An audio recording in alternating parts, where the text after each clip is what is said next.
बिस्मिल्लाहिर्रहमानिर्रहीम। दरूद व सलाम हो मोहम्मद वाले मोहम्मद पर। मैं हूँ सैयद अहमद हसन और आप देख रहे हैं नकवी पॉइंट ऑफ व्यू।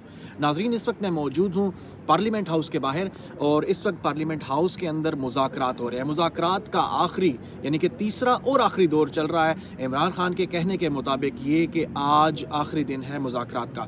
अगर ये मुज़ाकरात कामयाब हो जाते हैं तो डेफिनेट सी बात है कि जो दोनों पार्टीज़ हैं यानी कि पाकिस्तान तहरीक इंसाफ और साथ में PDM जो 13 जमाती इत्तेहाद है, तो ये कल जाके रिपोर्ट जमा कराएंगे सुप्रीम कोर्ट में और इसके बाद जो भी सुप्रीम कोर्ट का फैसला होगा, क्योंकि दोनों पार्टीज़ आपस में मिल के बल्कि सियासी जो यानी कि अदम इस्तेहकाम हुआ था वो सारा ख़त्म हो जाएगा और पाकिस्तान एक इस्तेहकाम की तरफ चलेगा, पाकिस्तान एक तरक्की की तरफ चलेगा। लेकिन अगर ये मुज़ाकरात कामयाब हो जाते हैं, लेकिन आपको अगर कुछ पीछे की चीज़ें बताऊं तो ख्वाजा आसिफ और एहसन इकबाल ये कह चुके हैं कि मुज़ाकरात पाकिस्तान तहरीक इंसाफ के साथ करना बेवकूफ़ी है, ये फितने हैं, इनके साथ किसी किस्म के मुज़ाकरात नहीं होने चाहिए।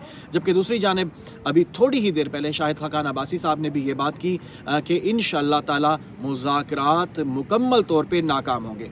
अभी जब हमारी बात हुई, जब ये टाइम था 9 बजे का वक्त था और शाह महमूद कुरैशी और फवाद चौधरी साहब और जो अली ज़फ़र हैं जो एडवोकेट हैं, जो पाकिस्तान तहरीक इंसाफ के वकील भी हैं, एक अच्छे कानूनदान हैं, माहिर कानूनदान है, तो उनका ये कहना था कि वो बड़ी उम्मीद लेके आए हैं कि मुज़ाकरात कामयाब हों और वो ये कहते हैं कि पाकिस्तान की बका, पाकिस्तान की तरक्की की बका, पाकिस्तान के जो इस्तेहकाम के लिए ये मुज़ाकरात बहुत ज़रूरी है, बड़ी उम्मीद लेके आए हैं। लेकिन वहाँ से दूसरे जो हुकूमती अराकीन हैं उनके इस तरह के बातें, उनके इस तरह की बयानात, मेरे ख्याल में वो मुज़ाकरात को सबोताश करना चाहते हैं। एक बहुत अहम पॉइंट की तरफ आपके तवज्जो दिलाऊंगा कि अभी बिल्कुल अब से 3 घंटा पहले उस्मान बुज़दार को गिरफ्तार कर लिया गया। अब आप खुद एक चीज़ देखें कि एक तरफ ये मुज़ाकरात की बात कर रहे हैं, एक तरफ ये बात कर रहे हैं कि पाकिस्तान को तमाम मसाइल को छोड़ के आगे लेके चलना चाहिए, वहीं ये जैसे ही मुज़ाकरात होते हैं चौधरी परवेज़ इलाही के घर पे बख्तरबंद गाड़ी के साथ हमला होता है। जैसे ही मुज़ाकरात का ये जैसे कि अब आखिरी दौर चल रहा है,